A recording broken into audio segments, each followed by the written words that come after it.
Kellogg's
Cocoa Pops?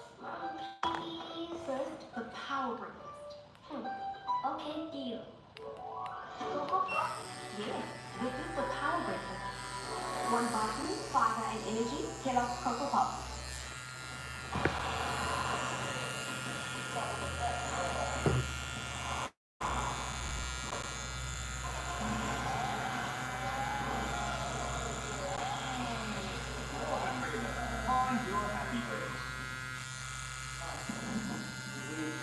We're doing this, man. We're doing this. You happy? Sound happy. Yes? Picture happy. Everybody's happy. Alright. Then the most important question is Idris happy? How you feeling? I'm feeling good. I mean, I'm shocked that you're awake. you were in LA a few days ago. I was in LA, less than 48 hours ago. Okay. I passed through London to come to Abu Dhabi. Right. I've been doing some miles, bro. You really have now. You get to go to the lounge now? Yes. I mean, but no, honestly, airports can be daunting.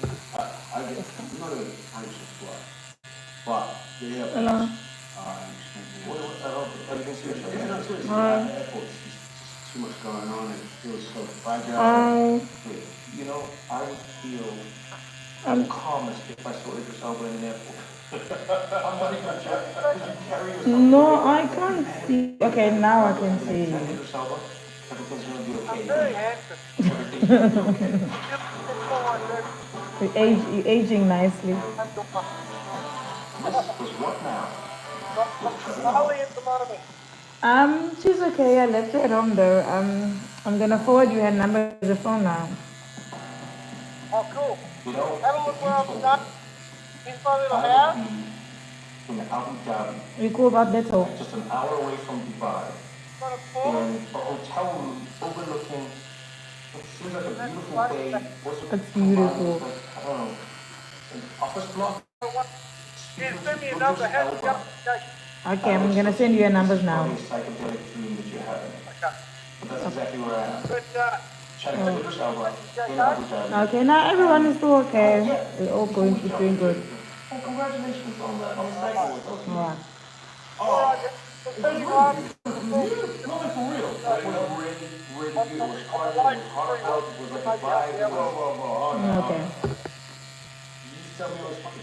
all right, thank you, guys. Take care. Love you. I know that you're funny. Okay, so me and you having a Bye. laugh about football or African stuff, we laugh. Yeah. To stand up in front of the like that and do what you do, I thought about you a lot, actually, because you have a very good way of commanding the room. Your comic timing is hilarious. You go off the cuff and come back on the script. I'm thinking about Trevor. I was trying to challenge you. No, man, if you were challenging me, I now see you differently. I went through my whole life channel through Idris Elba now. If you think you were doing Trevor Noah, I'm like, yeah. No, man, for real, it was, what was it like? How did you host before, by the way? Yeah, I wasn't meant to be hosted. They just gave me more segments than anyone else because I won 2 awards one time. They said, no, it's just a couple more late. I'm hosting. Yeah, you want to host? That was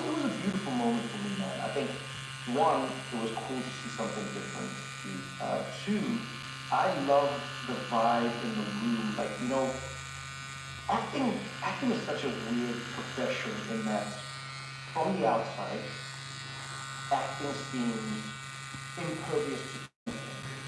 You know what I mean? I'm sure you know what I mean by that. You know, like a lot of people out there will see you as an actor, they see anybody as an actor and they go, oh, what a great job, what a great life. Yeah. It's perfect, nothing affects you. You don't have the stress that a normal person has. Yeah. And I noticed through the awards, you and other actors spent a lot of time talking about what it was like going through the strikes in Hollywood, what it was like having the industry shut down. And I wondered, like, do those moments make you realize the fragility of the industry you're in? 100%. Yeah. I mean, in terms of strikes, you know, in terms of workers' rights, because that's what it's all about. Yeah. We're workers, one way or another, of an industry. The actors, called superstars, called they were workers, right? And the rights of those workers are fragile, especially in an industry that, you know, is dominated by a few. And what was interesting about that room is that, I mean, there was the biggest names in the film industry who all went through the same thing. You know, it was a strike, and it was crippling. I think for all of us, you know, we all the actors in that room just realized that, you know, we're lucky to be working, lucky to have the industry that we have, and we have a union that actually really fought for some really important issues. Was there ever a moment in your life when you stopped? I mean, fear is the wrong word, but it's like, so maybe I'll try and explain this for people who aren't aware. A lot of people know that in acting is auditioning. A lot of people know that in acting you don't know when you may get your next role, etc. But I think few people truly appreciate how unpredictable it is. You know, I wonder, has there ever been a moment in your career when you felt secure? Is it so you were like, all right, no, I'm good now? Or is there always that thing, that shadow behind you going like, you never know, you never know? You know, it's interesting because when I did The Wire, okay, The Wire was a 4-year explosion in my life. Yeah, before The Wire, I was literally penniless in New York City. And after The Wire, I was arguably one of the most famous black actors that we've seen in America. Right. Because of my character, Sugar Bell. It was so great. And at that time, leaving The Wire, because I didn't know I was going to die in it. I didn't know my character was going to die. I didn't know my character was going to die until we got the episode. Wait, for real? Yeah. That's another story. But it was tough luck. But at that time I was flying high. I mean, I could go everywhere. Like, people were comparing me to James. You know, I was only 3rd season in. Anyway, when it fell off very quickly, very suddenly, I remember thinking, oh, I'm good. I'm just going to go. And that was a tough pill to swallow. Although I did work, but it was not the same. See, that's something I don't even think about. My character dying. Like when I'm doing a hosting gig, I'm doing comedy, there's not even a moment where I think to myself, yeah, someone might surprise me and tell me, hey Trevor, after the next ad break, you are no longer the host. There's a piano that's going to drop on your head and you're not. Yeah. It was a bit like this, you know. Usually get scripts, you know, like 2, 3 months in a row, they write them. Right. I think when I got episode 7, I was like, I got episode 7, was it 8? Was it 8? Which one? No, I'm not in 8. What do you mean I'm not in 8? That's how I kind of found out. I was like, wait.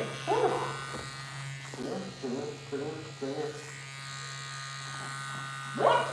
And it was crazy. It was like that. That's how I found out. And to your point, you know, it's scary. You have, I will say, from the outside at least, one of the most amazing careers in that you play everything, you play everyone, you exist everywhere doing everything. Some people want you to be Idris Elba, the action star. You know what I mean? But then some people go, man, Idris Elba can also be the vulnerable love interest. And then obviously, you know, you're in a Avenger, you're out there, the Fast and the Furious, etc. I know that it wasn't easy, but I want to know how and why you thought you could play something more than the industry wanted you to play.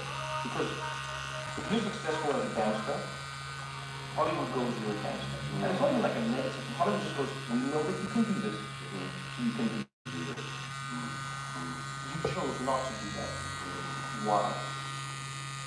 I think I learned early on the power of no.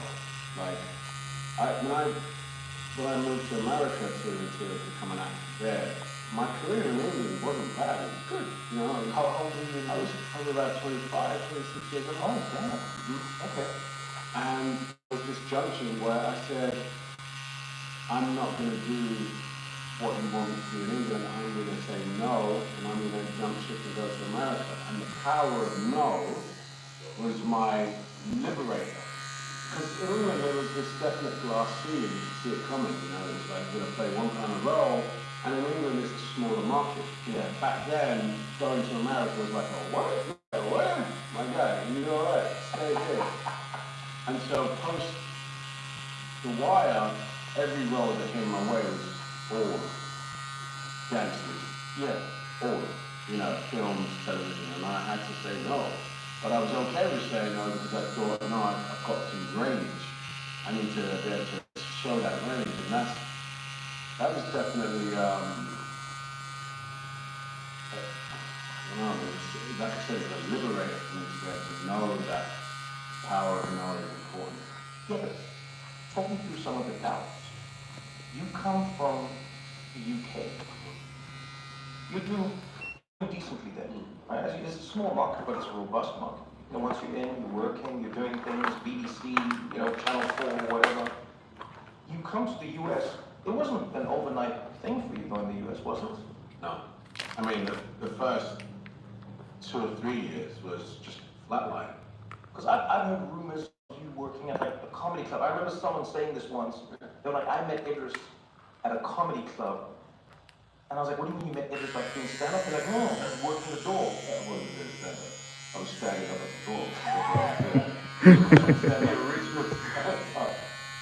No, but okay, so talk to me through what part of the career is this happening? So you come to the US. Yeah. I come.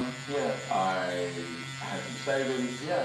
My wife at the time was married, you know, we were young, and I just got to America. I had savings. I was like, power of no. Great, we're out here. I didn't work for 2 years.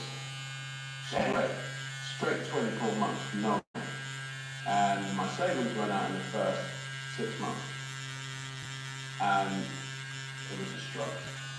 So, you know, that's where I started DJing in New York. I bought my records over. Literally, I shipped over 6 crates of records. Why? And I moved from New York, I couldn't afford it, ended up in Jersey City. The rent was much too much. Whatever. I reinvented, bro. It was one of these moments where it's like you have to dig in or you're going home.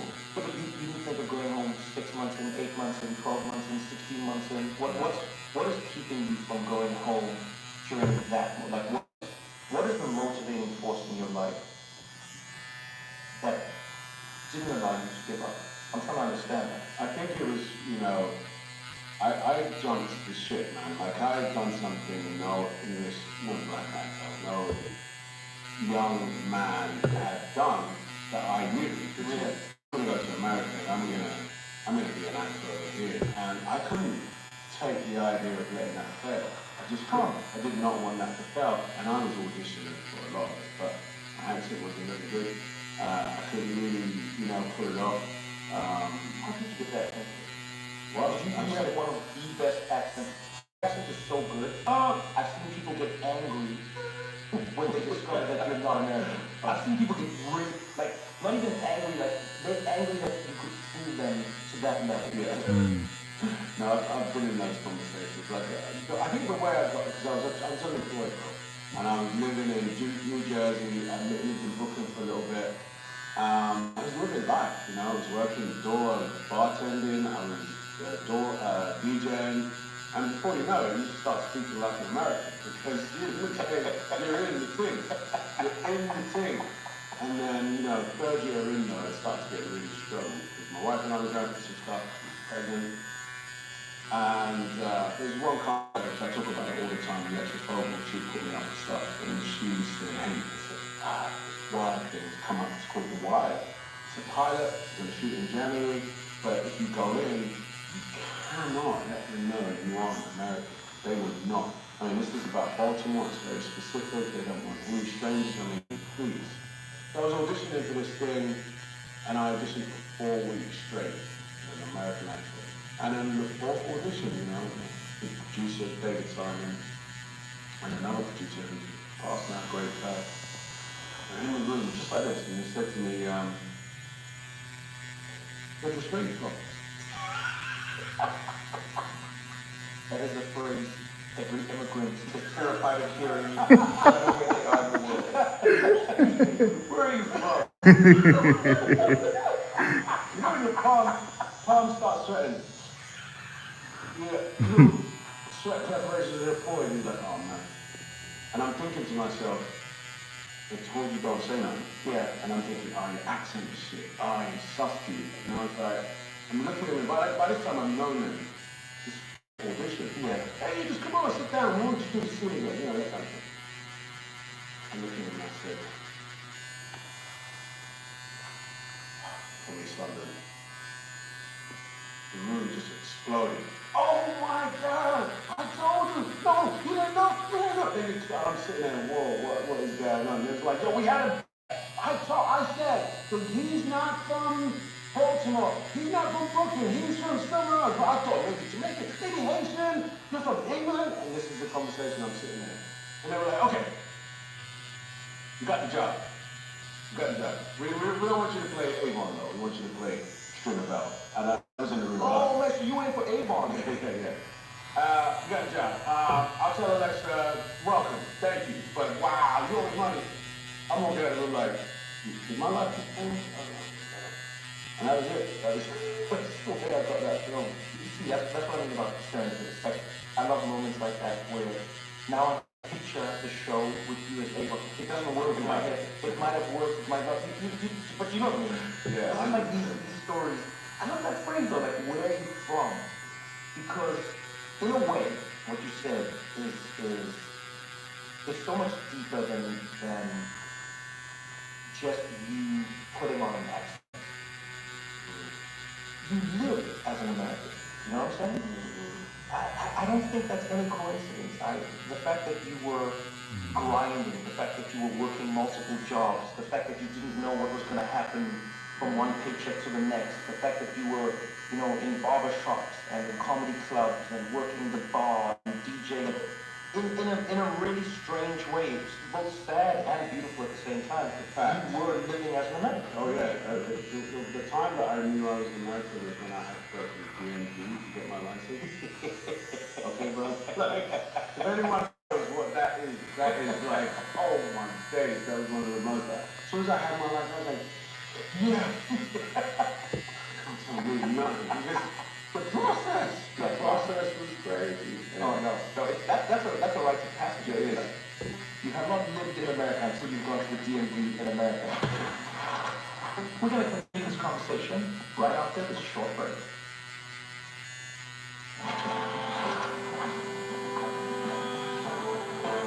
But let's talk a little bit about that, like where you're from.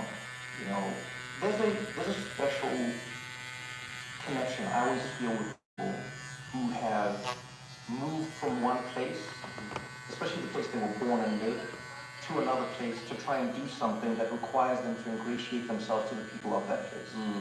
You know, I obviously started my career in South Africa.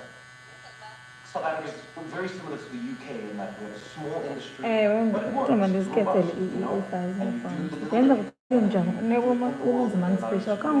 you do the Going to America was ridiculous. posted a bonus special Literally like, what are you doing? 450. Why? But no cover Why art, yeah? You know? And portrait. And what would you say? About America? Besides the cover up the portrait, but it's for actually America. 50 in young. I don't know if you can relate to this, but when I look at anything that I'm doing, I try to do it to the best of my ability and almost to the end of what it is supposed to be. So if I'm doing comedy, I do my best. I toured everywhere in South Africa. I started touring in Southern Africa. So I was in Namibia, I was in Zambia, I was in Botswana. I was doing my comedy everywhere. The natural extension of that comedy is going to America, right? Because if you want to be one of the best comedians in the world, you cannot do it without performing at the top stages, at the top level. I was already performing in the UK. You know, I was doing shows in everywhere from London to Brighton, Newcastle, Liverpool, you name it. Yeah, I've been there, you know. Oh, you're not bad, are you, man? You know what I mean? I've been there. I was doing it. But the US comes with a different type of pressure, with a different type of landscape. And so I went, I need to go and try this there. And it wasn't about like the bright lights of America. It was about the natural progression of my career. But then just like you know, moving to a new place where people go, you sound funny, you don't say, like I remember when I was first posting the Daily Show, no joke, I thought one of the biggest complaints we get would be about my view on America or my politics or whatever. The biggest complaint I got was about how I say the word controversy. I had complained. Yeah, there was like we got letters. We got letters daily. And the producers sat me down at some point and they were like, hey Trev, so there are some words that you say throwing people off a little bit. We understand it, but is there a way you could find a middle ground? Is there, you know what I mean? But I had to relearn so many words just because you're trying to work within the space. Yeah. And in a weird way, it then starts to redefine who are you. Yeah, and you are someone else when I would say you're someone else, right? Because you always take the root to you, you're rooted. Yeah. But adaptation, definitely, you know? Yeah. And I think that it's not for everyone. You know, like you possibly, definitely. 100%, you know, it's kind of like, I had what I call an accent crisis. I had a crisis of accent, because when I came out with The Wire, and, you know, if I was going to a party or whatever, I was doing an interview or something, and I talked the way I talk, they'd be like, yo, why are you talking like that, man? No, for real though, what? What, you doing a part? What are you doing, man? And, you know, you're like, Hey, being stuck in the slump, beat it with Slow Bag. It's possible to fight science and lithographs and aid in rapid recovery. Beat your slump fast with Slow Bag. Also, use Slow Bag for boys. The high strength magnesium and vitamin. Part-time with the blood production, extraction, and blood middle.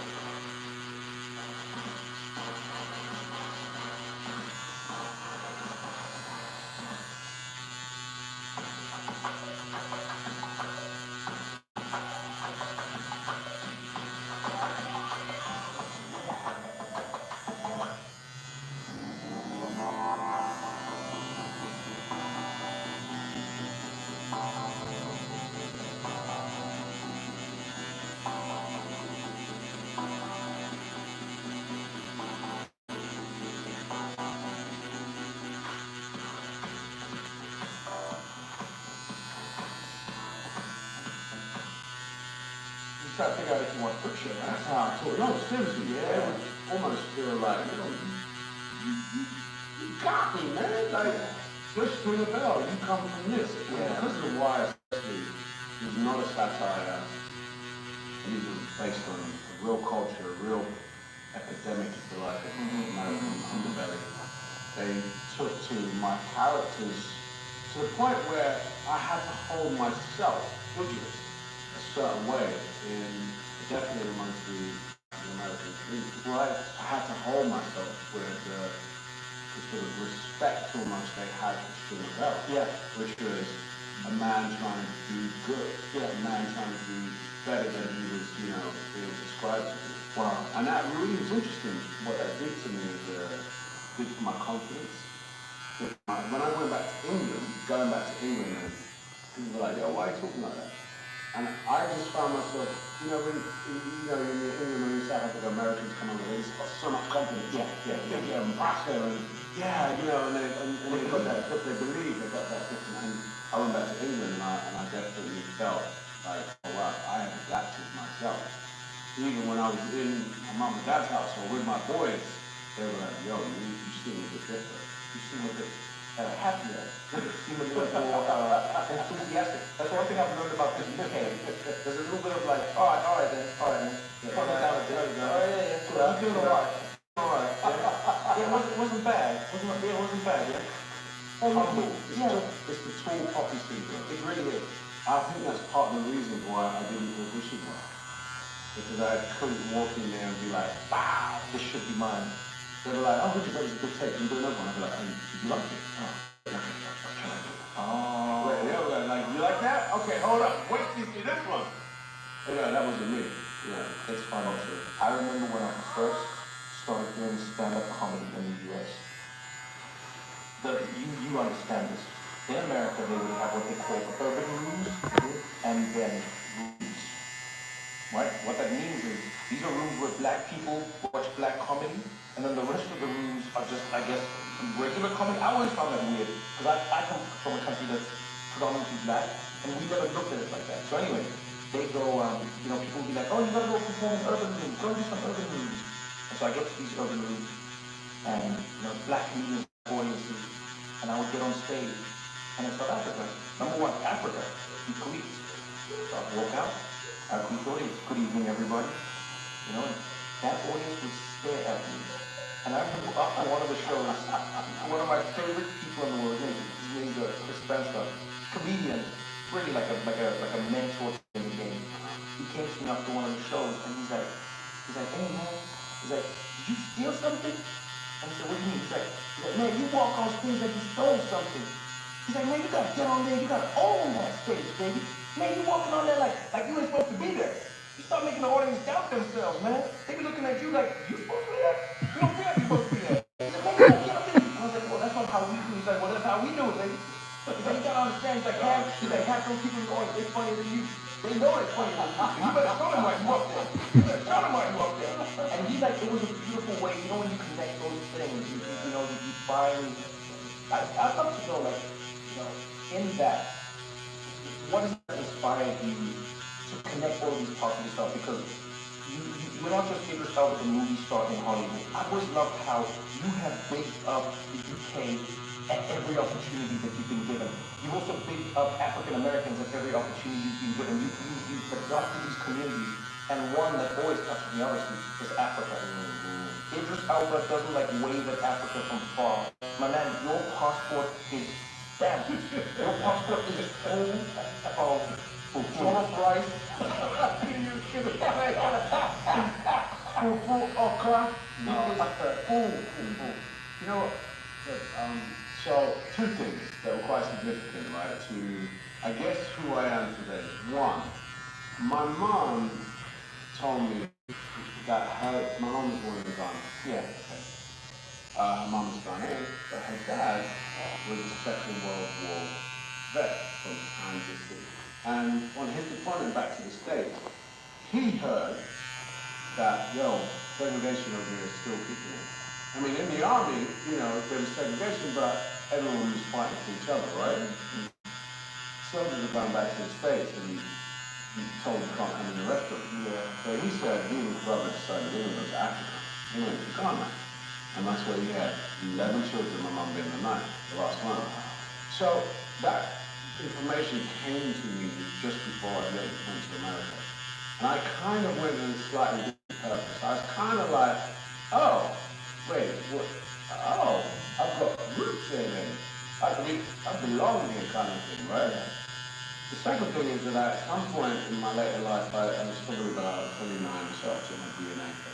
I knew my mum had an American father, and my dad was Sierra Leone. Sierra Leone. DNA. No Sierra Leone. Wait, what? No. 10% Ghana, 10% Nigeria, 20% Bantu, 5% Togo, 5% Senegalese, Cameroonian. I mean, it was a map, right?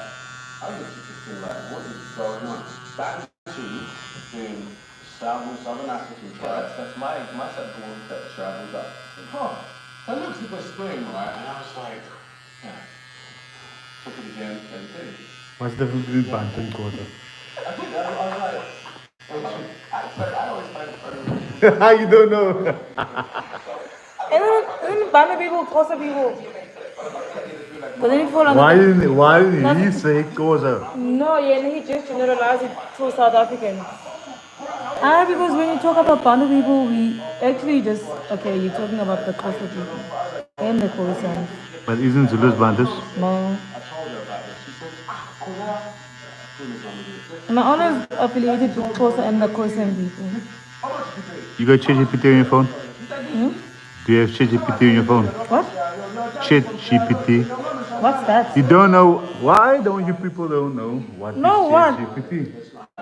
I asked the guy yesterday as well. Do you have ChatGPT on your phone? He didn't know what ChatGPT. What are you talking about? Go to Play Store. It's just me, and I just found myself like, not questioning, but I was like, And search what? I'm Chat. I am from this continent, and it also reminded me that everywhere I go in Africa, probably a bit like you. Oh, this. Hi, son, I must have stole this thing. Why? I'm not gonna ask him You know anything. what I'm saying? Why not? I had it once. Wherever I go. But I only did it to match a picture of me and my late dad. Now, I'm in the public eye, and people, talk to me about where I'm from. I have a real rich backstory. I'm gonna talk about my granddad, talk about my Freetown, Sierra Leone, was the home of the returned slaves. No wonder my DNA doesn't say. Are you live? Sierra Leone. Yeah. The entire time? My dad's DNA. The entire time you've been live? The entire time. Imagine if we were gossipers and we were talking about people. No. When you live. That's why we don't gossip. This is not a salon. This is not a salon. I do get people with gossip, but they just mute it. At the salon, it's mandatory. No? It has to be done. I, That's what makes the salon visits exciting. Especially when the stories comes from the hairdresser. Aye. Yeah. When it hit the news. Why you wanna go? Why you guys like? Why women do like gossip? It keeps you entertained so the time goes fast. Especially if it's a painful hairstyle, then you're like, okay, I'm not gonna continue doing it. And mostly they're talking about people you don't even know. Okay, it's cool. So what, are you joking? And others were like, no, fantastic. Hollywood actor playing a great man, right? And just really, I remember thinking, wow, you never really thought about it until, no. At the time I said, dude, this is the first thing I said, nothing likes to look. My kid is South African, he's like, don't ever repeat that. He's like, just don't repeat that. I was like, no, but seriously, man, what are they going to say? Because South Africa's going to say it. And then he said to me, remember when you took the DNA test? Right? You're African, baby. You're African. And so is Nelson. You just go and kick the shit out as well. Right. And I remember doing this one scene in Soweto, and it was one of the scenes when Nelson was a lawyer. Beginnings of his rallying, really early parts. And he was in Soweto, beautiful suit, lawyer, party, boxer, radical guy, smart, suave guy. And the director did not want me to come out and rehearse. He just wanted me to be ready at 4 cameras, 700 extras. Coming out of it, but so he wants you to talk and just do it. As if you were doing a speech. Exactly. There's no doing a speech. I'm ready to shoot it. Yeah. I just want to see what happens.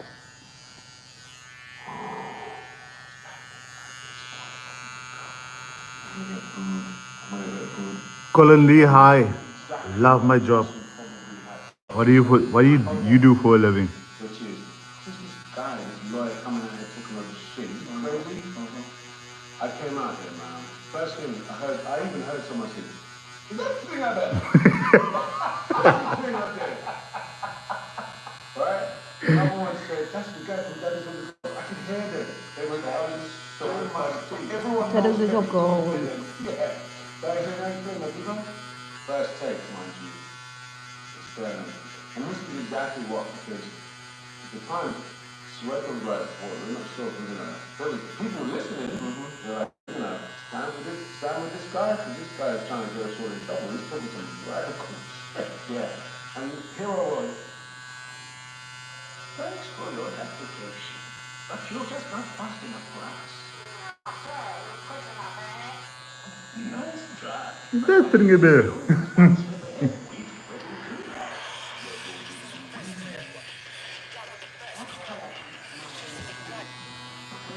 Right? The color of love. Gold, unpurple, I did to the jump, ne? I did this to the jump. You and who came? Me and ex. You and Pinky. Me and my ex. Who's Why it? do you know my ex? Not that one, the other one. The one with great looks. What's your name again? Kaya. Kaya. Kaya. And then this one as well. You did this one as well. This one as well. You know, you did about, I just need clarification on this one. yeah, you did this one. It was the Black Friday special, 2019. Sure.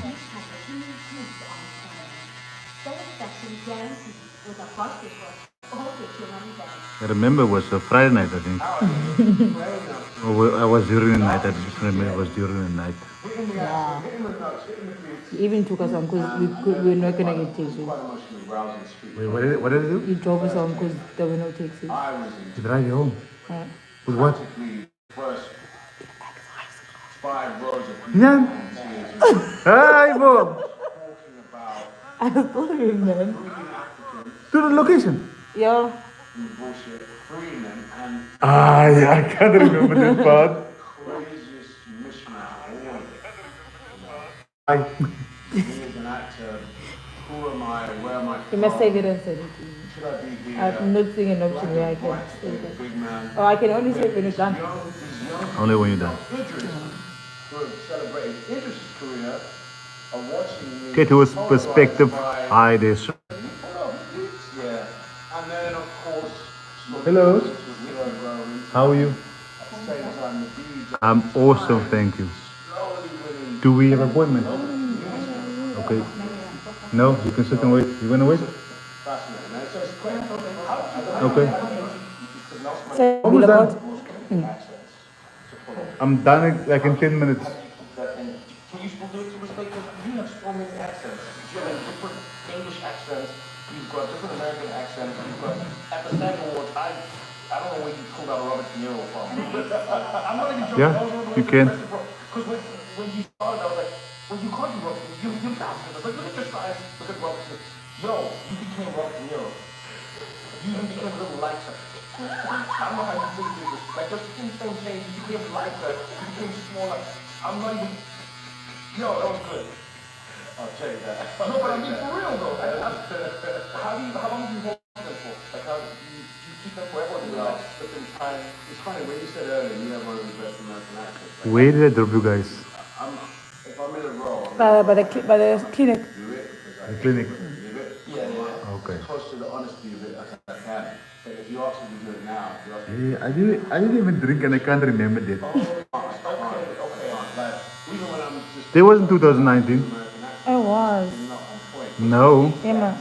Let me see. 2018 maybe. Yeah, 2018, yeah. Yeah. I always I like there'll be days where I just do it for no reason.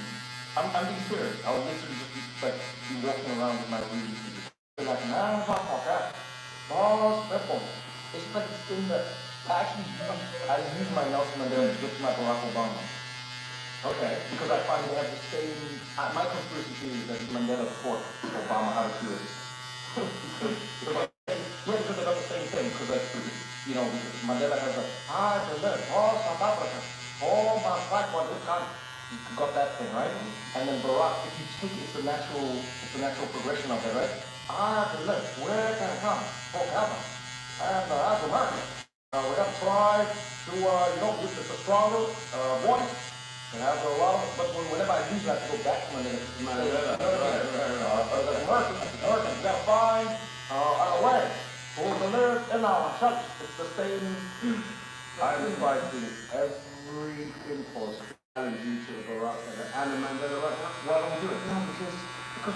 Tito's perspective, can I ask you a question? Do you have a YouTube channel? Do you also go live during your tattoo sessions? Why you throwing my dad? Well, God forbid. Our battle. What? Where's Barack? That'll be, no, that's terrible. No, but you're Barack, you know why? I took it up. Yeah, no, This is up. Barack is also, he's also so, but your Mandela, that was flawless. I was always feeling like Mandela, like he came on the radio. Why you're having a podcast? Yeah. That's what Mandela This is up. Yeah. He does this up. Yeah. It's funny you say the thing about like knowing yourself and the pieces of yourself.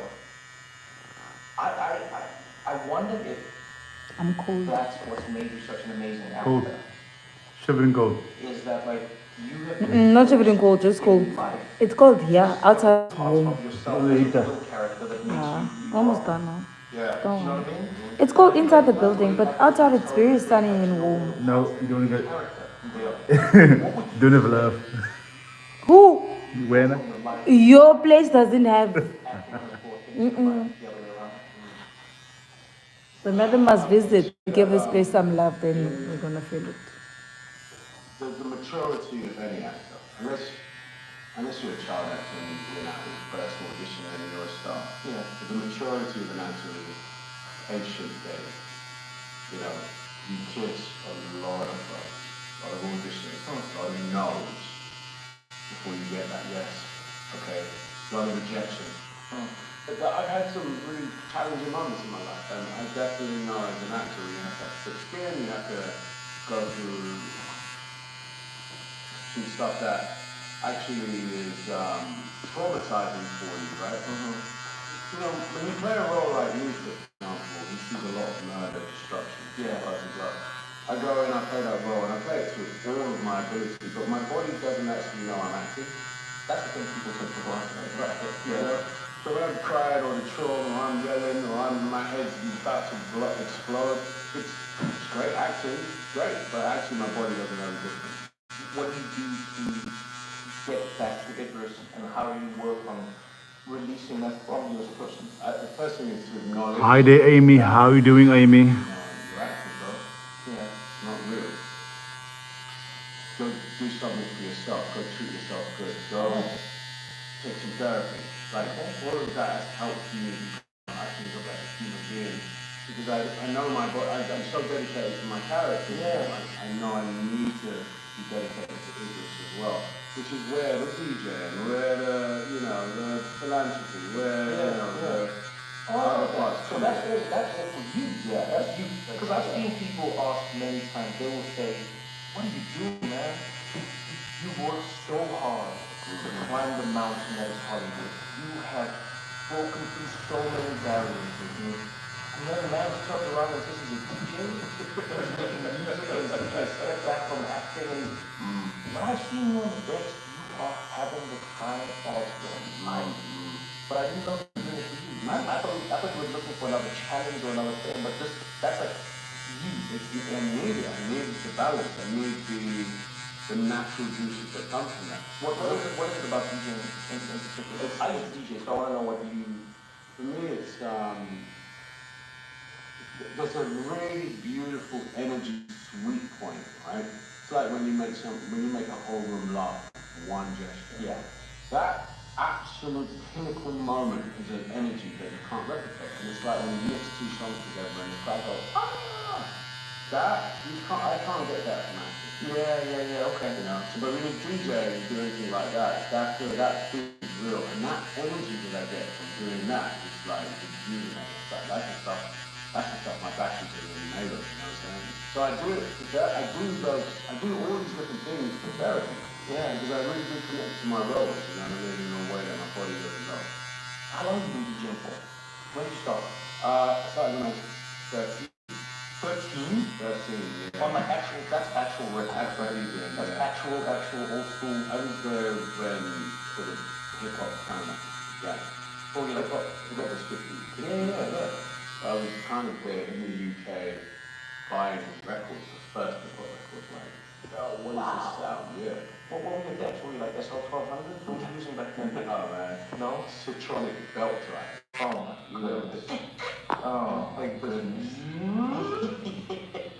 That's where you have to let the vinyl go at the right speed, otherwise it's like, when you call me big bro, you gotta be so careful with those when you let them go. And the needle's like really Always ready to split. Always. Did you ever play gigs where you would put the needle on the record, and then someone bumps something, or the crowd like jumps, and you play, it's going well, everyone's having a good time, jump around, jump around, and the crowd looks at you like you did it now, oh man. Those were the days. Those were really the days. I forgot you DJ. You told me. How long was you DJ? So I DJed for, oh my goodness, I started straight up to high school. I was making music on a PC, so I was playing with everything. From mixing the music to Fruity Loops and, Pro Tools and trying to play around with that stuff. A friend told me he said, yo, you should come and DJ for people. I was like, I don't do that. He said, no, you just come and do it. And I was just like, when I tell you I was the biggest nerd, I would come there with a full PC rig. It's not sexy like now with a laptop and you got to, no. I'm talking like a full-on, you remember like that cream-colored screen, big plastic. Yeah, the big box. Yeah. I've come there looking like I'm about to set up somebody's network. I put that stuff down. This is in the hood, by the way, top in the hood, and people are looking at me, and people come and like, so I said, who's the DJ? And I'm like, I'm the DJ. And they go, where's the printing booth? I said, no, I use a computer. And they're like, for music? And I was like, yeah. Faces go like, oh, this is not gonna end well. This is not gonna end well. Yo, and then I would play, and I would just sit there, mixing songs for like 6 hours live. But because you didn't have that much music. And I would play everything. I would go, you'd start off with like, I'd start with like slow BPMs, I'd be in like the 70s, 80s, warming things up, like Jagged Edge and all of that, get to like 94 BPM, move things up. Yeah, and then at some point I'd like warm it up, we go to like hip hop, midnight we start playing house, try and get to like 120 BPM, get people moving, and then we bring it back down on the other side. I love it. What was you doing? I never got one. What was yours? Knuckles? Nah, so it started off as, my mom gave me this one. Your mom gave you a keyboard? Yeah. It was Oh, that's not bad. it's Rico. That's not bad. Really? I don't think that's bad. Because I had to play for my parents and then that's party. Hey, you gonna play? Let's see. It's I Rico!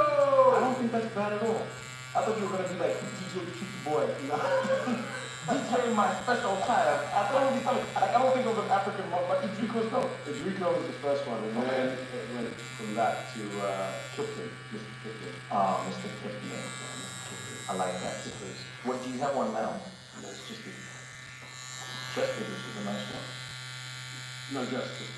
Yeah, Chess Figures is a great DJ. It's Chess Figures on the decks. I like that. No. Idris.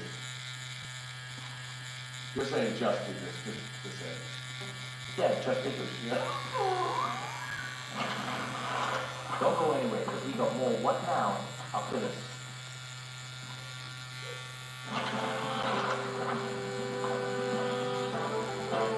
We got Idris the actor, Idris the DJ, Idris the I say this and I don't say this lightly.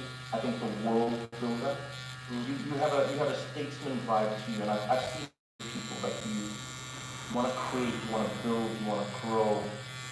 Like when you look at the world you're in now, first of all, when you see the state of Hollywood and acting and content and everything, right? Because it's definitely changing.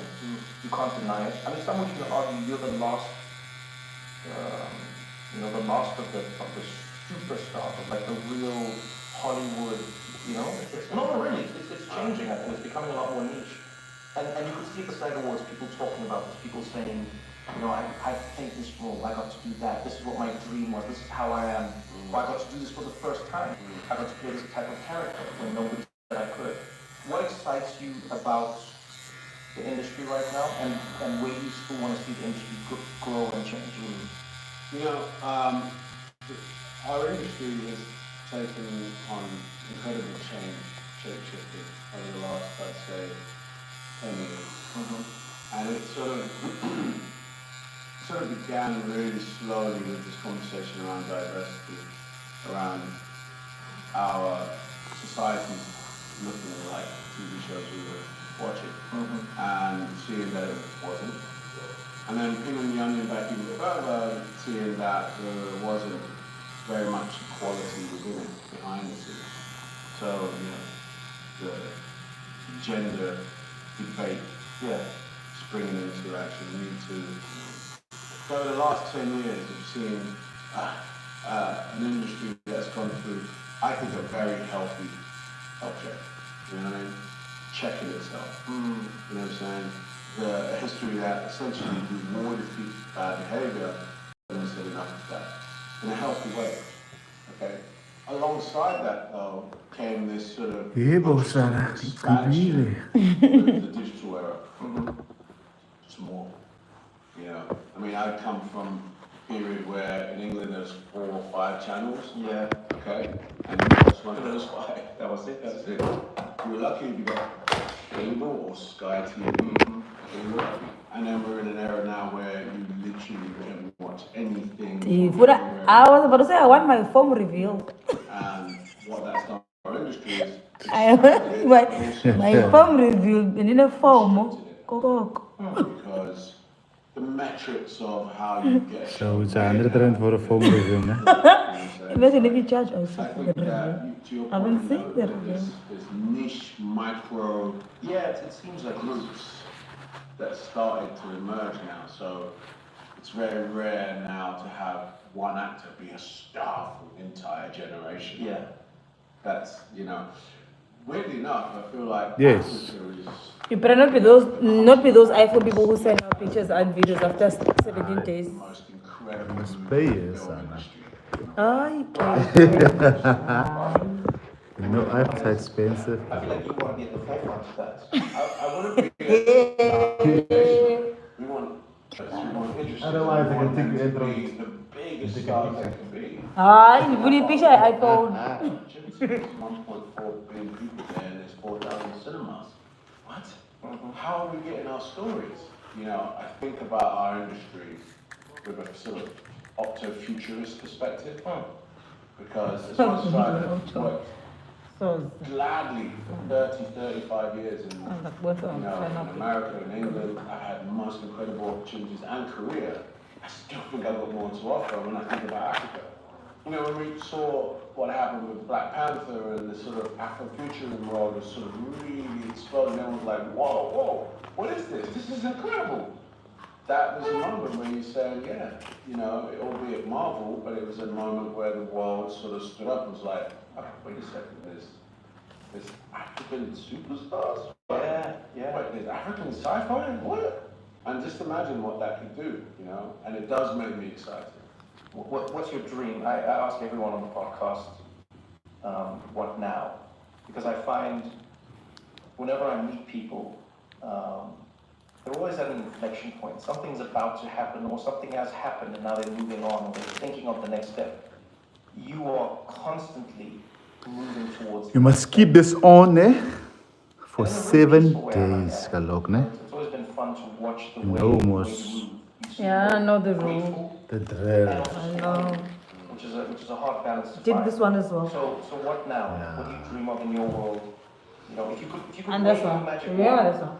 I remember that what would one. you be doing for the next You must pay me now. I did that Pay my place, ne? When you must start paying me for doing tattoos by you. Yeah, well, The African film industry. what do you mean? To Shoprite like pay you for buying alcohol. What do you mean I've been a customer for over what? Streaming companies. More than Yeah, 10 years. but the same thing. Over 10 years. How many years do you buy liquor now? Na telecom machine. Huh? Every time I do a tattoo, telecom machine. Sending out Number 6. stories internationally, The color in you almost came out. You're lucky we're live here. As a director, as a I'm saying producer, such things. We're a pastor now. a vessel. My sister, what do you want? That's what I do. I mean, Which tattoo do you want? You know, Full back.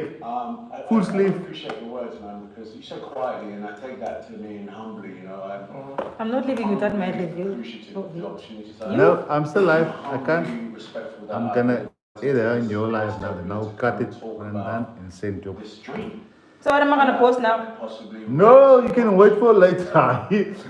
Oh, what are you gonna post now? I must post pictures. What do you mean? Hi. Real talk. Hi, Bob. I think You that can wait. see that. For We can play, it'll be For what? 7 days? Because 2 I know hours. you're gonna send it in 3 7. hours. 3 Yo, hours. I'm never paying before coming. I'm paying after. Fries.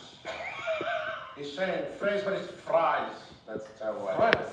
Because Mandela never said fries. Clay, thank you. Yeah. Say hi to the people. See the movie now. Shane, you must pay me this one. Writing You must pay me. we were locked up, but we could never Yo, let me go sleep. See you, man. interest album. Trevor Noah. Mandela Man 2. Bro, I'm done. I'm done. Stop educating me on gloves and stuff. I've been tattooing for years now, bro.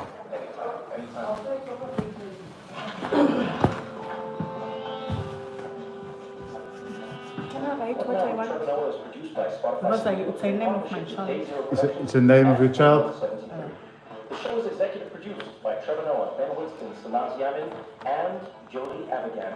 Our senior producer is Jess Hackle. Marina Henke is our producer. Music, mixing, Ndala. and mastering by Hannah Ka. Brown. Thank you so much for Only listening. name. Join me next Thursday for Only another gamma. episode of What Now? Nee. 450.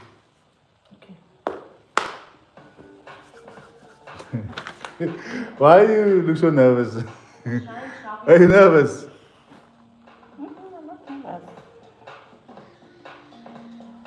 Right now.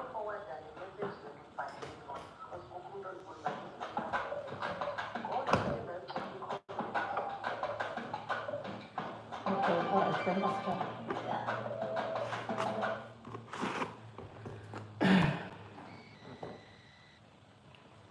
Mhlambi, how many time must I take here? An hour? If there was a zombie apocalypse Hour at least. and we I had can do it essentially just the tools on the in ground. a few minutes, but let's say hour. I don't know that. No, you're pretty nice with it. I've seen you with almost every weapon. You're pretty nice with it. Well, thank you. I appreciate that. I'll take it. You could, I'm not you could sure kill, it's, you could kill a few zombies. you know, it is called acting as well. You know, there's No, nothing no, there no, as no, no, aspect. no,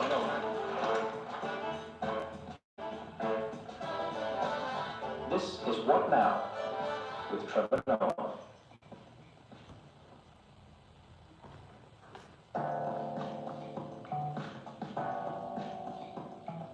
You know, one of the weirdest things about doing an introduction when somebody's sitting next to you is that you want to give an introduction that's as honest as possible, but also as effusive as possible without making it seem like you're doing it to the... So just act like you're not here while I speak about you. I'm not here. Yeah, I'm chatting to Orlando Bloom today, who is arguably one of the most recognizable faces in the world because he has been, I mean, the lead in some of the biggest movies that have shaped our lives. I was thinking about him. And we're going to be chatting today on the podcast because today he's embarking on a different journey. Tell me, what's the size As that you epic, need? I would say, as Lord of the Rings. How big do you want it? Caribbean.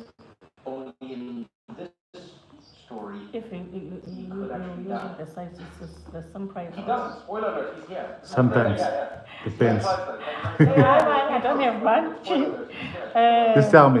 Welcome to the podcast. Cannot read it to another the way you By the way, say. when you cut the Okay, hair, 13. I just finished working in London. The size? On this movie, It's fine. and we cut it for that. So, when you cut your hair for the project, yeah, yeah. this is probably why I've never get into acting. Well, you've got beautiful hair. You've got, Samson. no, you've got, I don't know if I would like the idea of me having to And I have change my cut free appearance and but for somebody else's. I don't know Also what because it that might guy be was shit. doing this to me. Which is Then I want sometimes, you to as fix you it, get but not a to little do. older, you go, oh, that could work really well. You need to embrace So it. I will show you then and say No, how but I much. mean, like, imagine making something that's shit, and I cut my Oh, yeah, hair right. Oh, I've done so much of it. I've done so much of it. And you go, You must take my "Yeah, just number. looking You have my shit." number. It's like the time that you do it. Yeah, I It's the attack first time I everything come like in. 110%. I can tell. I'm like fully loaded, committed. So if it doesn't work, it's just a lot of egg on my face and a really bad hairdo. What's the thing you regret doing the most to your body for a project? Well, I don't know the answer to that quite yet, but the thing that I just did, that I did extreme for my body, was a movie I just produced and starring called The Cut, which it's a boxing movie, but kind of it focuses, the fight is not the fight is the battle to cut and lose your weight. Cutting is It's terrible. Yeah, It's terrible. and I'm a boxer kind of I'm a boxer coming out of retirement to have a last moment at a title fight, but what I had to do was transform my body in a major way. And so as I sit in front of you, I'm about 185, it's probably similar to you. What does that mean? In pounds. I don't so use fake numbers. I don't know, I don't work in kilograms. Do you work in stone? Yeah, I used to. I still don't understand. Now I'm like, yeah, I don't understand stone either. Like the English, everything seems correct, and then it's like, when you weigh stone? Stone? I know. 2020. I feel like it was probably because they just had a bag of stone. Yeah, but it feels like it. Back in the day, But medieval times, they had a bag of stone. But it's weird for that to be now. Still. Like literally in Oh, this there's a day lot of and things age. that are quite You know, unusual it's like, about. oh, the economy, the GDP, and, you know, oh, yeah, the new Teslas, oh, yeah, electricity. How many stones does he weigh? Yeah, it's fun. So, but anyway, 185 pounds I dropped to 152. 185 I pounds. dropped 30-ish. Okay, I think I know what that is. That's like 70 something, 80 It something. was brutal. How long did that take you? I worked with a really great nutritionist in Santa Monica. He basically tethered me, he sort of tiered me down on food, and so I started just stripping out carbs and basically was running mostly keto, if you've heard of that, you know, that kind of fat thing. And then I ended up just eating tuna and cucumber, which is basically Not worth it. And Not worth it. And then what I did to make the last step, I actually had this hot Epsom salt bath, which is a technique that boxers use. I dropped 10 pounds in one night. I had 25 pounds of Epsom salt in a boiling hot bath. What does it do exactly? I've heard about this, but I don't understand what it It's does. like osmosis of some sort, I think. It's like, because I had to basically drink 2 liters of water afterwards. I went to bed and I woke up and I stepped on the scale, and I'd been on the scale, like looking at my weight obsessively. So the movie really is about the complexities of, you know, the masculine as it looks at weight loss, weight gain, all of those things. But yeah, it was brutal. Okay, but so this is maybe the perfect segue to get into your new show on Peacock. You've made this new show. Yeah. Maybe why is the most important question for me. I mean, Not a bad question. you know, like you already make movies, Right. okay, and you're living your life. You're a dad, you're a husband. How and why does Orlando Bloom decide to make a show that isn't like a cute, easy show, which is what I thought it was going to be when I first heard of it. You know, they're like, oh, you're going to be skydiving, and you're going to be, you know, free diving, and you're going to be climbing. I was like, oh, this is adorable. Yeah. I want to see you do this. Yeah. And then I watched it. I was like, this is work. This is hard. Yeah, there's a lot. I sort of came up with this idea during COVID, but I was just feeling all the fear, you know, around me at the time.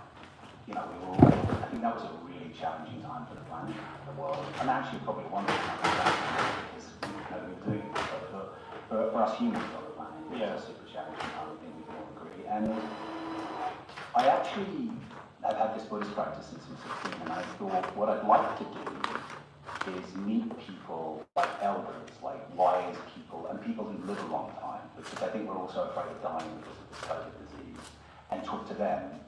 But we didn't really get any flights on that. They were like, how about we just throw you out of a plane down to the bottom of the ocean and you know, try climbing something? And I was like, yeah, that works for my sort of, that works. That's the other thing that I was sort of probably You're an adventure junkie. You know, I definitely enjoy the thrills and the adrenaline and the high octane moments in life. And I think part of that is probably down to being, you know, I was diagnosed with dyslexic as a kid, but I also wasn't diagnosed with ADD. There's loads of labels you can give me, but like, you know, I think like that definitely played into who I am often, you know, when you're, like when I was a kid, when I was on stage, I was terrified as a child performing on stage. It's where I learned to perform, was just at school theatres and stuff.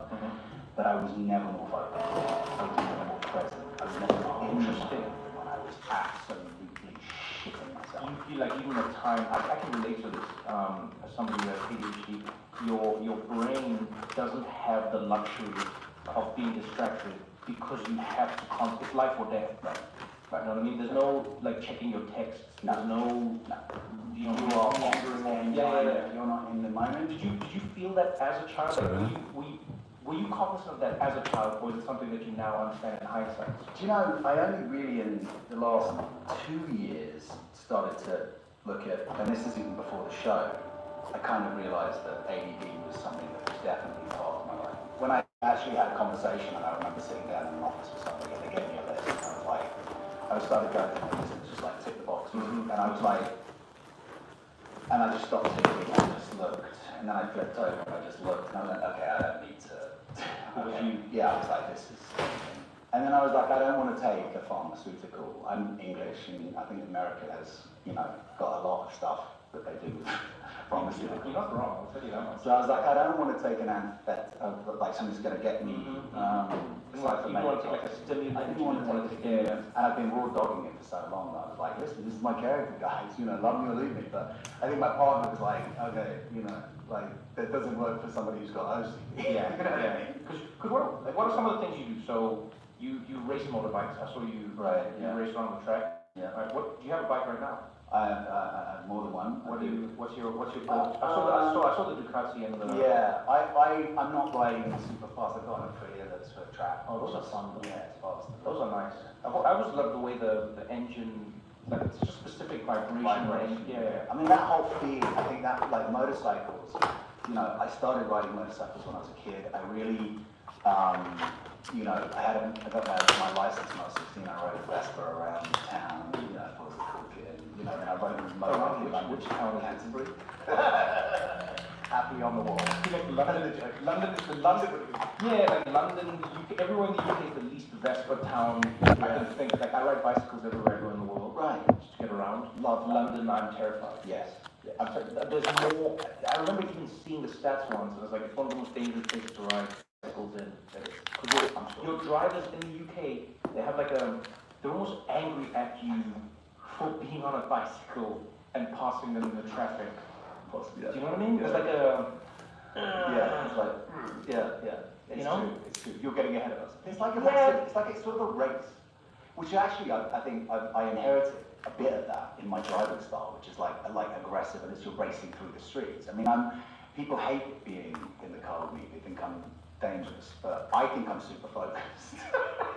And I am. It is like I'm racing everybody. So it's like I'm like, okay, I need to just take a chill pill. Because I think there's a lot to learn from that as well, right? A bit of grace. Yeah. A bit of grace. I'm considering more. I'm fascinated by this. Did it, for those who know nothing about the show, you essentially choose 3, I don't even know if you'd call them sports, because they're all extreme. Yeah, I guess they're sports. They're extreme sports. They're extreme sports. I don't know, it just feels death-defying to me. You know, because you have, what do they call it, wingsuit flying? Yeah, wingsuit. Wingsuiting. Yeah, you have wingsuiting, like a giant squirrel. Yeah. You jump out of a plane and then you hope for the best. Yeah. And you do diving, but free diving, no tanks, no tanks, nothing. yeah. Essentially, like, yeah, you might just die coming back up to the surface. Feels like it. And then you have rock climbing. Mm-hmm. But like all of these, Kind of, yeah. through this moment. So you're a dad, Right. right? You are currently with someone. I am. When you say to them, hey, you know what I'm gonna go do?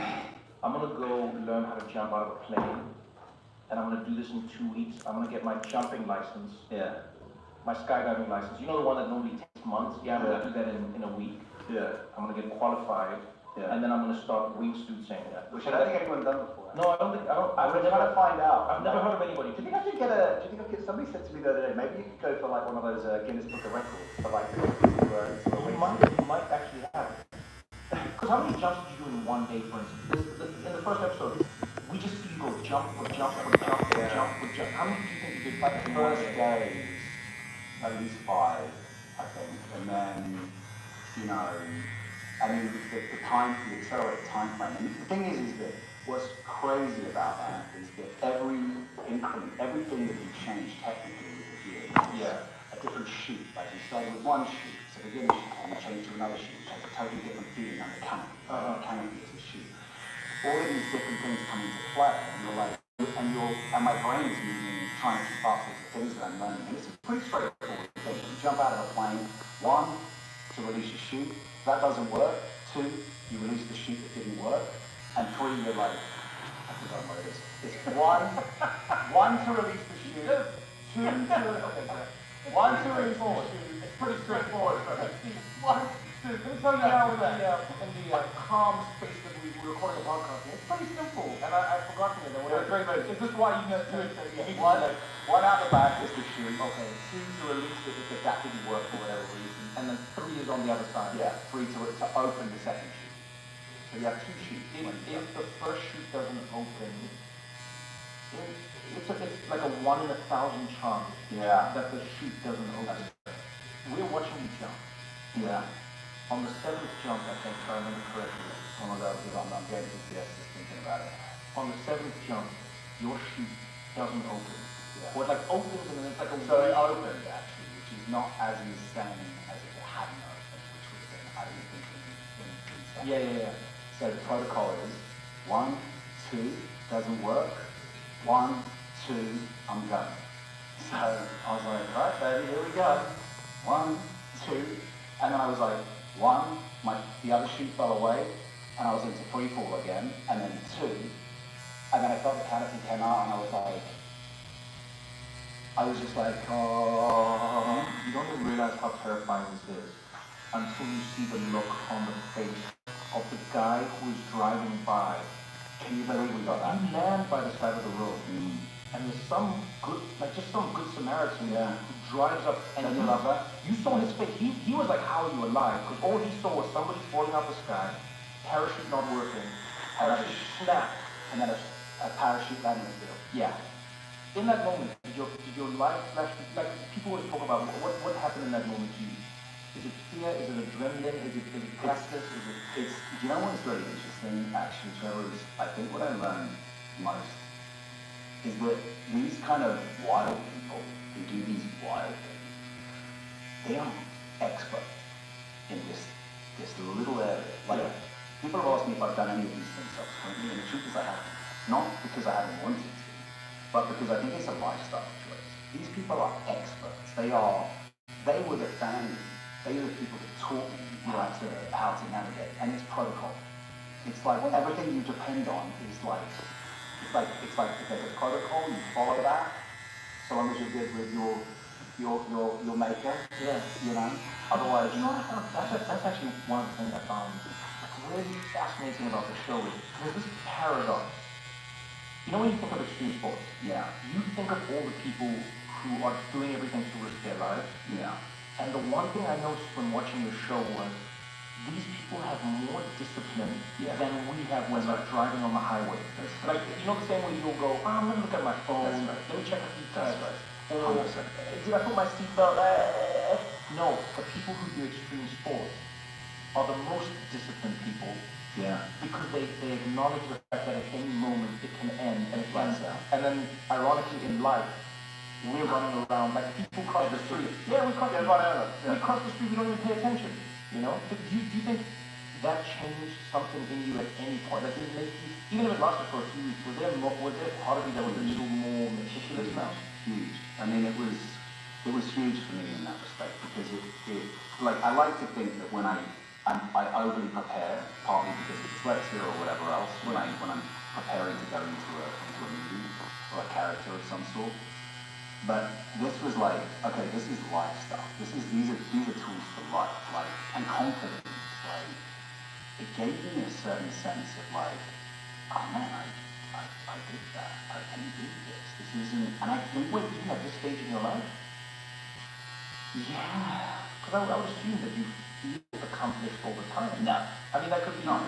I mean, I feel like I've been, so young to have so much great good fortune to navigate, but not really knowing, my ass from my elbow and just like, I mean, that's not true. I try and go into I always do this kind of stuff, but somehow, yeah, I think, you know, I think it's only really getting interesting for me now in some ways. In this, I don't know how you're a few years younger than me, right? You're like I'm like I just turned 40.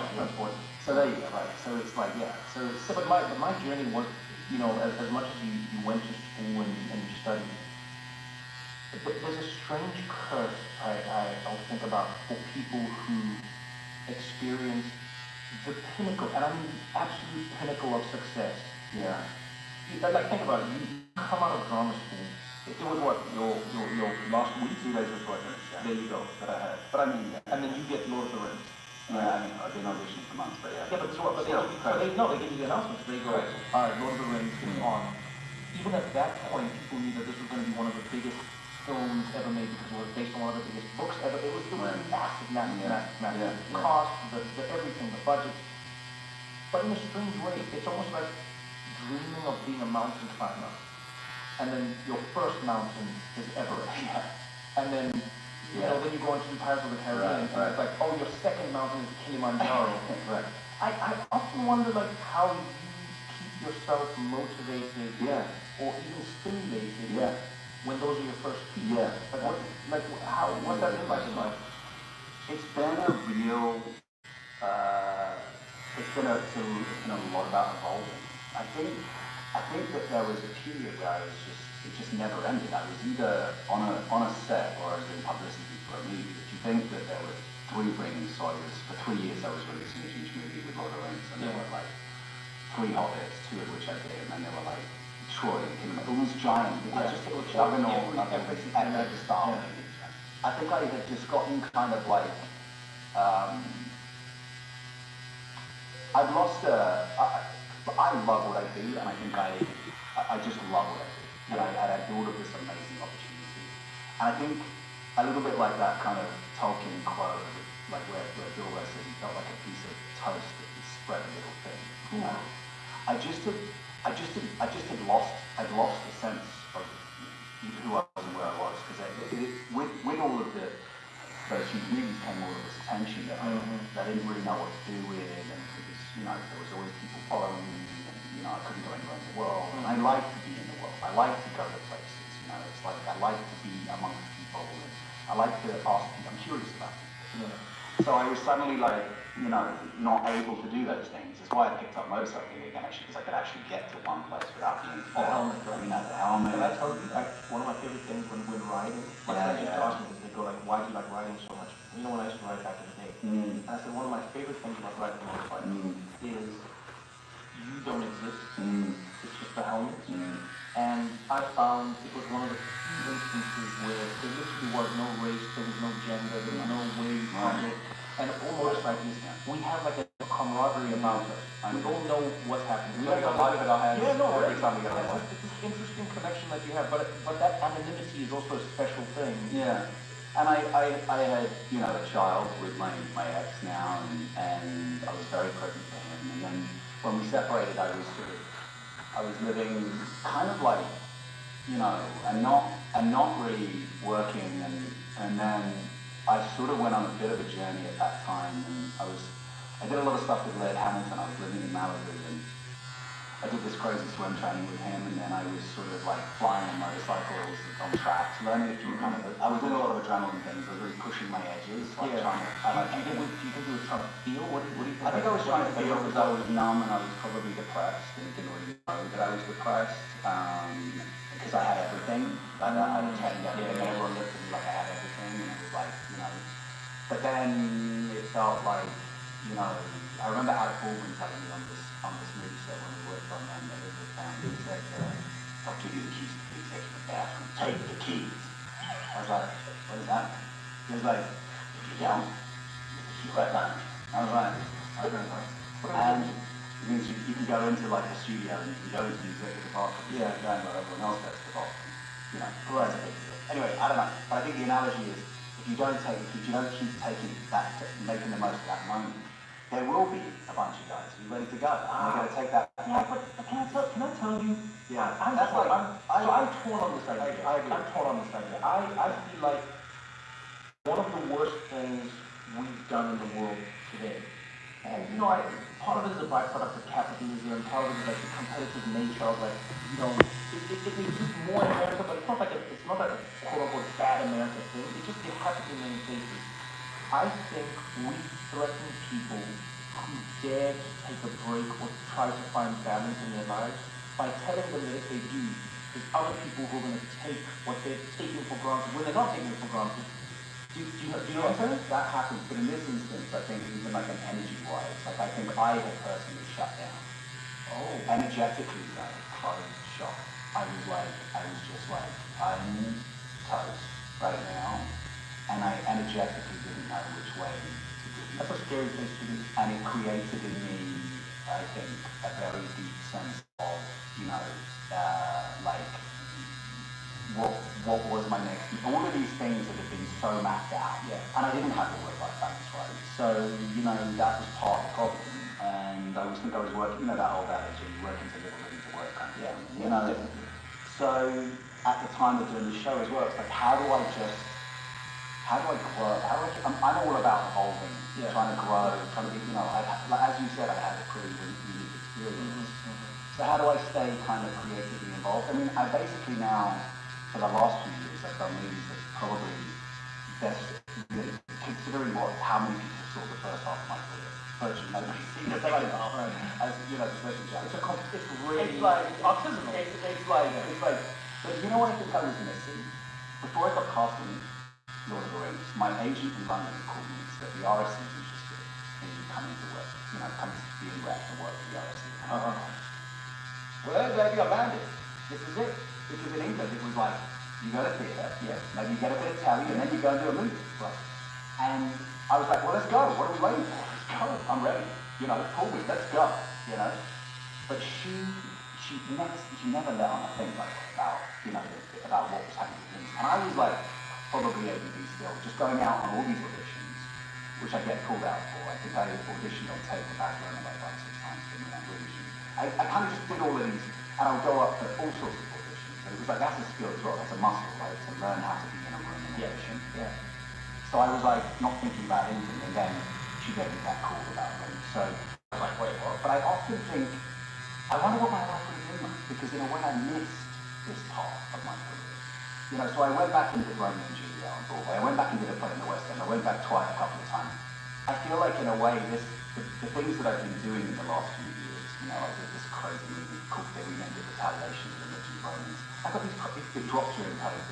I got these crazy reviews. I got some of the best reviews of my career, actually. It's not It's like beautiful.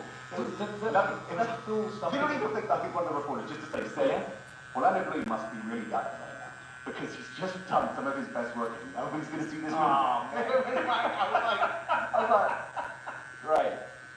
Do you think it filled something in you that you didn't know you needed filled? Because filling. I think it's a tank where it's like, look, I think, we're all on this journey, right? We're all in our own field, in our own respective fields. We've all got goals that we maybe look to. And when you've had so many met at such a young age, then you're like, I kind of was going back to basics. I was like, okay, well, how am I I need to kind of do this. I skipped this step. Yeah. You know what I mean? I skipped the theatre, I skipped the small independent movies. But there was something I felt was missing. So I've sort of been building that part of my life and career, because I think hopefully I'll have, it'll only kind of keep getting better with my hope, and I want to fill the gap in the foundation that I felt were maybe missing, and even if that's true or not. So that's kind of what I've been doing, and there's been a few roller of the dice, and some of them bad, but I love every time I stand on a set. I always think like, where would I rather be? And unless it's with family and my kids or something, even I'm just like, it's just I'm in my happy place there. We're going to continue this conversation right after this short break.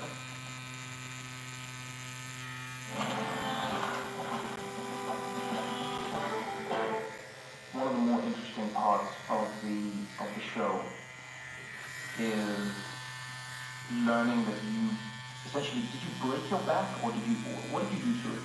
Yeah, I fell through doors and I crushed 2 skulls. I need to understand what happened. Obviously you allude to it, and then we see the pictures of you in the hospital and And essentially there was a moment where the doctor said, hey, you're never going to walk again. Yeah. So I was thinking, what happened? Where were you? How do you fall 3 floors? They just say that in passing. He fell 3 floors. But where do you fall 3 floors? I don't know how that's possible. So I was in my second year of drama school. I just finished, we had this 5-a-side soccer match with the other drama schools. We'd gone to a pub. I didn't wait to win or lose. Anytime there's a football match, I need to know this. I can't imagine that we won. we weren't the winning side. Okay, sorry. I probably blanked that out. I'd gone to a pub with everyone afterwards, had a Sunday roast and maybe 1 pint, not like I was a big drinker, never been a big drinker. And then I went over to his friend's house in Chester, those in Notting Hill, and they'd just moved in, these 2 girlfriends of mine, and they had this 4th floor apartment. And the stairwell that went up to the flat had a landing below their 4th floor apartment. And the door, they said, oh, we can't get that door open, but there's a roof terrace for us to use, and we're going to put plants and stuff. And I was like, oh, it just needs to be kicked in the outside. So anyway, I was like, you'll have to get that. And then we walked into the apartment, I was like, wow, this is such a great apartment. I looked at the window, this is the Airbnb apartment. Yeah, this was 100% what I'm seeing it now. I looked out the window, I was like, oh wow. I looked at the surf, I said, oh wow, there's the roof terrace. And I kid you, the roof terrace from this chair to where, 1.5 meters to the left. And I'm like, oh, I could just jump. I could jump that, that's no problem. But then instead I saw this piece of metal running down the wall, which was not a drain pipe that you could hold on to. It was a piece of metal, coming out the wall, like this. I was like, oh, well, if I just pinch it like this, I'll grab hold of it like this. You watch me. And I'll pull it across. Yeah. Like somehow I was like, I'll pull you and just pull across. And I got out the window, held on to this thing, and of course there's nothing for my feet. And I just fell. And I landed on a 4th floor window on a 1st floor balcony there. In England they have those. So the railings are going around with those with the spikes of steel. Yeah. And an old washing machine, and I landed plumb between the middle of it. And I was I get out for a couple of minutes. My best friend who's actually in the show. Yeah. He was like, give up. I was like, and I was out, and then I kind of remember coming around, and I was like, I think my first thought was, who's going to play Orsino next last night? Because I was having a really good time playing Orsino. I was like, I'm not going to be doing that. And I was like, I can wiggle my toes, but nothing else. And I was obviously in shock. And your body, I think, when the pain came later. But essentially, London is amazing. This is why I'll pay taxes for the rest of my life, wherever I am. But I'm like, London is because there was nobody in that 1st floor flat. Yeah. So they ended up getting a fireman, when she came in, he kicked open the doors to somebody's house for destroying their doors, no doubt. They opened and got special services in. So they called this the Royal Stammer Hospital, and they said they've just got a hospital flu, so they were taking no more patients. There was no more. But they were like, we have a 20-year-old kid, may never walk again unless you take him. And they were like, so they took me at walking pace in an ambulance. My parents were in the car behind following, with police escorts. Took 5 hours to get from Paddington to North London to this other hospital, so that I would be able to be seen and treated at this, much better hospital, where they could handle my case. And so when I got in, it was for 4 days, they were like, that's... Were you present when they were saying all these things? Yeah, I was very present. I was in a lot of pain. I basically had almost severed my spinal cord, but I hadn't quite. So I remember this sensation. They had a cage over my legs. If I touched my legs, it was like razor blades coming up under the skin, or electricity. It was crazy. The nerves had gone. There was this wonderful nurse actually who she used to come in at night and move my legs, move my body. Because she was like, I don't even know where she came from. This is the NHS care staff, amazing. But so I'm in this hospital. I'm looking at the bed opposite me, and there's a guy with a cage, one of these. They call it a halo. It's a cage. Young 18-year-old guy jumped into a lake. He used to be in the army. His parents were just weeping by his bed because he was never going to walk again. And there was a guy to my left who'd fallen off and broken his back. He was wearing this plastic cast, and he turned to us and looked at me. We were chatting, and I was just getting used to looking at the ceilings and thinking, I could get used to looking at ceilings, I suppose. And, it's kind of interesting. It's just perspective, right? He said, he knocked on his chest and he goes, if you get one of these, mate, you're going to be good. And I was like, what? He goes, this. So the surgeon came in. First they were like, you're not walking in. So we're going to do an MRI because you're physically able to move into the MRI. And they were like, you're hanging on by a thread, so we're going to try open your spine, we will pin and plate above this one crushed vertebrae and the two below that are fractured, but we will put a structure around it, titanium structure, so that you can move.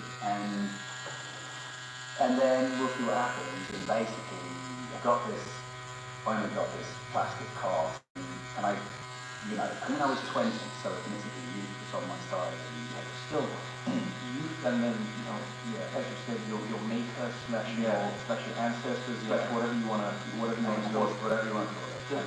That clearly changes how you see the world, and changes how you see life. yeah. When you are now climbing, it was interesting, of all the sports you were participating in, the first time you looked uncomfortable to me was when you had to climb. So jumping out of an airplane, you were like, tell me the rules, how does it go? There's even a point where you come in really hot on one of your parachute landings. I thought you were going to break your leg, and you're just like, okay, you guys see that? Did I scare you? And you just carry on. You really just carry on.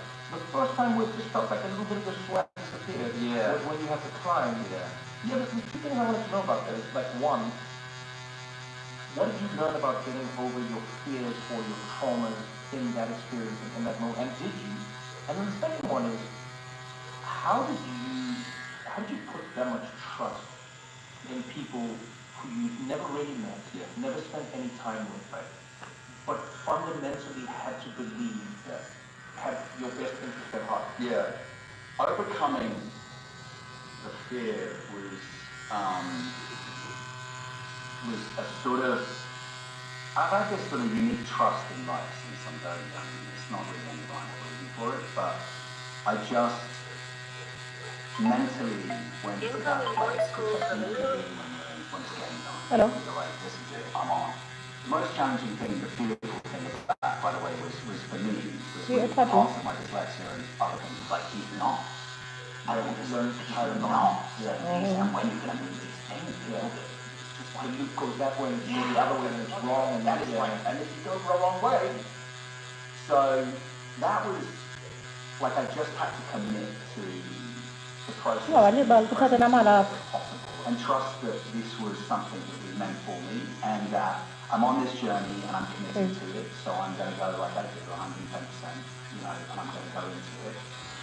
And the really hard part was the second part to your question, which was trusting. And meeting Mo for the first time, and he was an adaptive climber. He was climbing since she was a child, with one hand, born with one hand. So her spirit and her confidence and the twinkle in her eye really kind of moved me forward. And I was like, she can do this. She's telling me I can do this. I can do this. But I was... Kay thought on the bone. They beat me about a million times because I was so... Looking for it's me. There were points where muscles in my back and in my body that I didn't even have. Everyone says when you climb, were like part of your body that you have. And I'm not going to be over 1.4. So in some ways it didn't have the same abject terror. So I was standing on the edge of something. Thanh thằng ở con tôi sẽ sang ở sân nham. It was so challenging to overcome. At one point I'm climbing this thing speed again. I try and get because she's a kid, and this woman goes, what do you do? I breathe. And she goes, well, my head was so spinning, like, shut down your English, and I'm like, fuck. And then so, I was like, okay, you know what I mean? It's like my magic kind of And so I'm like, just like chanting my way through, which is like basically just I'm great. I don't know if my read was correct, but when I was watching the show, I felt like I learned a lot more about you as a person. You reveal parts of yourself that are forcefully drawn out by the severity of the situation, right? So when you're wing sweeping and you're skydiving, getting criticism in the face of a week, I see a side of you that is you really push yourself. I couldn't help but wonder where you get that from. You have like such a are you hard on yourself? Or you Yeah, probably. I don't want to ever look back and think I didn't suck them out, right? Because I feel like there's like I would always take the harder path, right? Because I would get something from that, you know? And I think that that's what the show represented for me, taking the hardest part possible to confront this fear at a time where I felt so much fear. And it's just that, like, for me, I'm super privileged. You know, I'm super blessed. I've had this insane life. What is it going to take for me to be out of that? It took this insanity. Hopefully, the takeaway is let's step outside of whatever it is our comfort zone, so that we can and trust and engage and be curious and learn and sort of try to. That was, you know, that's me, right? Trying to do that stuff. That's just, you know, and I think the hardness is like. It's probably just an ancestral thing, like, you know, I think partly having so many remarkable experiences so early, like my whole life played out on giant movies that everyone watches, I watched, and I was just still learning, you know, like I look at some of my peers and, you know, like some of my friends who are in the business who started in the business class, you know what I mean? Yeah. So like acting was like second nature to them. They're like all directors now, or like one, you know, they're like literally they started at 12 and everything. So they have timing, they have comedy, they have dance, they have everything. I was in school plays, you know, playing Horace Penn Burns and the police officer. I didn't even play the pirate. I played I played the character, you know. And I was like, you know, I went to the National Youth Theatre and I didn't get the lead role. I was like a spear carrier. And by the way, I'm not Chutel, who was like, he played a fella, right? And he was like, I was like on stage with him when he was doing it. He was like, and he was phenomenal. Yeah, he was just like chewing the scene. We all looked up to him and he was just like crushing it. I was like, that I've never seen an animal on stage like he as a kid, like dominant. And I'm like, with my spear. You know, the guy was like, cut down with the spear, you know, like, you know what I mean? I'm like, you know, like that. So I'm learning everything, but like in these tiny bits of moments. So then I'm suddenly 18 or 20 and I'm going off and I mean, it was the most amazing education. Thankfully, Peter Jackson and Frank partner and that whole team in New Zealand were just like, and Ian McKellen, Ian Holm, you know, Christopher Lee, Hugo Morrison was my mentor. He didn't even know it. I used to sit next to him and just like absorb his, and that guy, there's a guy who knows. There's a guy who knows. Like, there's a guy who's an artist.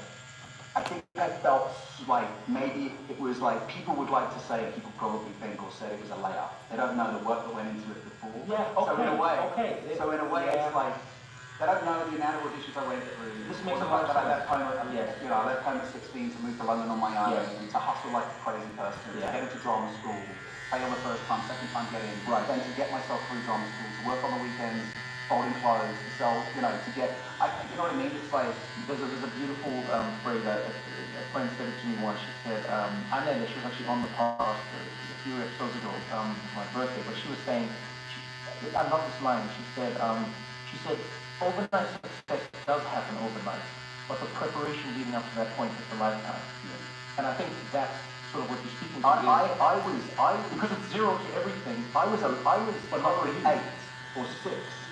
And I used to sit in the school gym and imagine that I was Superman flying in to get my girlfriend or something. It was like, I had like fantasies of playing like the Fall Guy, right? Like Lee Majors, I used to watch that. Or, you know, like it was things like Dallas and LA. I was very like, you know, watching TV of the American Star. You know what I mean? Like, it was all of that that led to the, and I think breaking my back, you know, I think if anything, I remember going back to drama school and I sat in this circle of friends and it was all like, everybody had to speak about what they were going to do and we all had to speak about how we saw the other person, right?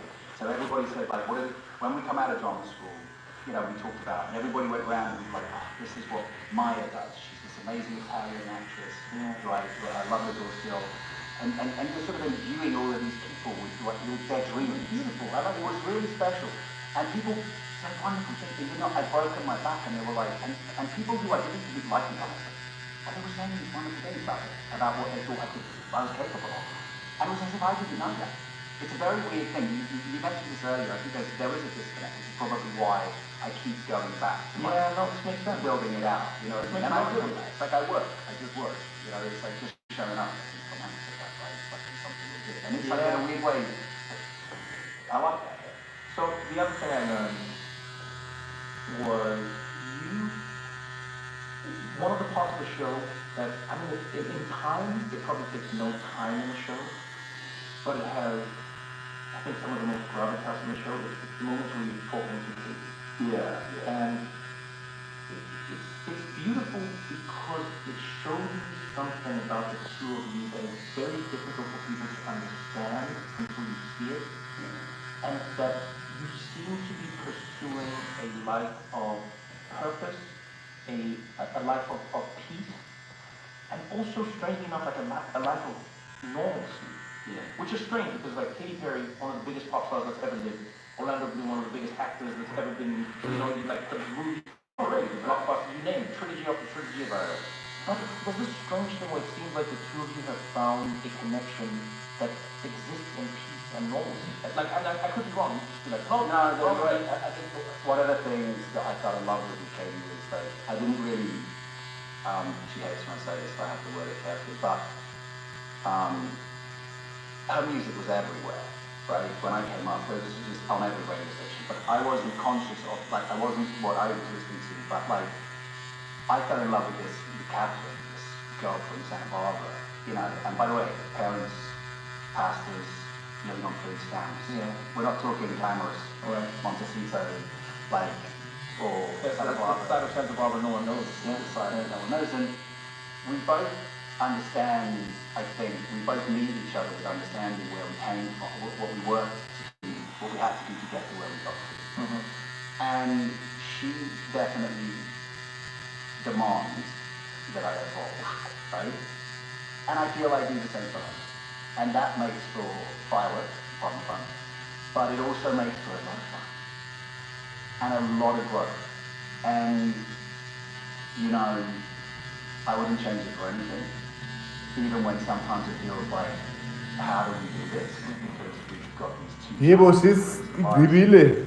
And hers is even, you know. You like it? That was quick. It's like a universe sometimes. Yeah. But I think I just keep coming back to her and trying to like hold her hand and walk her back to the sand pit and be like, yeah, but this is just gonna get us in. You know, and she loves to do that too. She's like, oh yeah, this happens. Or the bite, you know, the little moments that and she's a master at helping to, you know, help to keep building those moments, you know. So I try to hold a space big enough. I try to be big enough.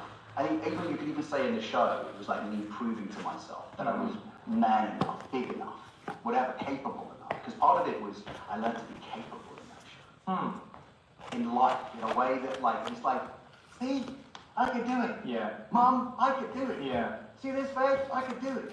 You know, if you thought I couldn't, I drive too fast, look at this. You know what I mean? But in a way, you know, that's, Keep this that's on my journey. That's for my 7 journey days. to like constantly remind After myself 7 that, days, you know, of you the take things it that, off, you know, 'cause sometimes I forget. you I mean, apply But it seems some like she never a forgets. That's what I mean is bum so cream. often, I hope people watch the show You know that? just for that moment and that reason. Okay. yeah. Every time you do something You can amazing take my in the number. show, and it's amazing not just because you've done it, but because If of the time you frame that you've done have it. any questions, You so seem later to on be in the surprised, day you or seem during the grateful, you day seem happy. or tomorrow She morning, seems like it was you're a gonna see combination of something she it's gonna was look like about. the tattoo is smashing. Do you know what I mean? It's Yeah. not smashing, There was a moment where it's actually healing she that says way. before she intimates, The body she was plasma like, heals the "Alright, now tattoo. come home." Yeah, You know it's gonna you itch, did it. I knew you were you gonna know do it. Now scratch. come on, Ne? You know what I mean? Yeah. And That's it. It really is funny. Don't go anywhere because we got more. What now after this?